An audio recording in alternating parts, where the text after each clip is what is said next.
जो संविधान है उसकी किताब को ये उछालते हैं, अंबेडकर जी के नाम को ये उछालते हैं, उनके नाम को इस्तेमाल करने का काम करते हैं। प्रधानमंत्री जी ने कभी भी संविधान उछाल कर जो है कोई दुहाइयां नहीं दी, ये बातें नहीं उछाली। कहते ना झूठ को 100 बार बोलो तो वो भी सच बन जाता है। ये है कांग्रेस की जो है कूटनीति। इतने घटिया और इतने गंदे लोग हैं ये, लेकिन हम लोगों को दोस्तों मिलकर सच को सच हम बताएंगे, झूठ को झूठ बताएंगे। इतने घटिया इन लोगों ने सोचा कि ये लड़की को हम कहीं मुंह दिखाने लायक नहीं छोड़ेंगे, लेकिन हुआ क्या? जब डिसीजन आया तो वो राजा बाबू कहीं मुंह दिखाने लायक नहीं रहा, रोया सारी रात अपने कमरे में बैठकर। दोस्तों, अंबेडकर जी हमारे देश के संविधान के जो हैं वो मूल हैं। उन्होंने ही संविधान लिखा है और आज आप और हम जिस तरह से हमारे देश को जानते हैं, हमारे देश के नागरिक शास्त्र को जानते हैं, वो सब हमें अंबेडकर जी से ही मिला हुआ है। तो वो देव स्वरूप हैं, देव तुल्य हैं, सदा ही भारत रत्न अगर उन्हें कहा गया है तो भारत का जो एक डीएनए है वो नसों में, वो उनके विचारधारा, उनके मूल्य, उनका संघर्ष वो सदा बहता रहेगा। और इसका ये सिर्फ मात्र बातें ही नहीं है, इसका जो है साक्षात उदाहरण जो है हमारी जो भारतीय जनता पार्टी है वो हमेशा से ही देती गई है। क्योंकि हमारी पार्टी ऐसी नहीं है कि भाई जी सिर्फ गलाना करना कुछ नहीं है ना। आपको पता है, जैसे कि बताया दिलीप जी ने बताया कि इन्होंने जो है सबका मूर्ख बनाया कांग्रेस पार्टी वालों ने।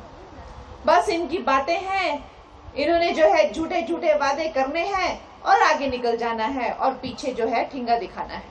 ये इनकी करतूतें हैं। इन्होंने ही आजकल एक नया प्रचलन इन्होंने शुरू किया है कि जो संविधान है उसकी किताब को ये उछालते हैं, अंबेडकर जी के नाम को ये उछालते हैं, उनके नाम को इस्तेमाल करने का काम करते हैं। उसको जो है किसी न किसी तरह से वोट बैंक की राजनीति करने की ये कोशिश करते हैं। देखा होगा आपने, लेकिन हम भी इतिहास को दिखाएंगे और इतिहास गवाह है। और आज इसीलिए हम ये इकट्ठे हुए हैं वो दिन याद करने के लिए जब इनको अंबेडकर जी को जो है बड़ा ही अपमान करके जो नेहरू ने जो है कैबिनेट से निकाल दिया था। उन्होंने त्याग पत्र दिया था क्योंकि बार बार उन्हें अपमानित किया जाता था, उन्हें निराश किया जाता था, उनकी बातों का मान नहीं रखा जाता था। क्यों? क्योंकि नेहरू जी को हर कोई इंसान जो ज्यादा इंटेलिजेंट उनसे था, जो ज्यादा इस देश को समझता था, उससे प्रॉब्लम हो जाती थी। मैंने तो इस बात पे बड़ी रिसर्च की हुई है और मुझे और कोई कारण नहीं दिखता कि उनको उनसे और क्या दिक्कत हो सकती है और क्या द्वेष और क्या ईर्ष्या हो सकती है। इतने महान इंसान को त्याग पत्र देना पड़ा कि इस बुनियाद पर उन्होंने अंबेडकर जी का जो है इतना अपमान किया।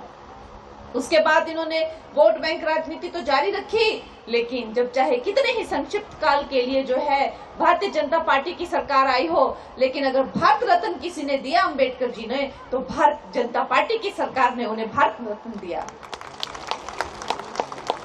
उसके बाद प्रधानमंत्री जी ने कभी भी संविधान उछाल कर जो है कोई दुहाइयां नहीं दी, ये बातें नहीं उछाली।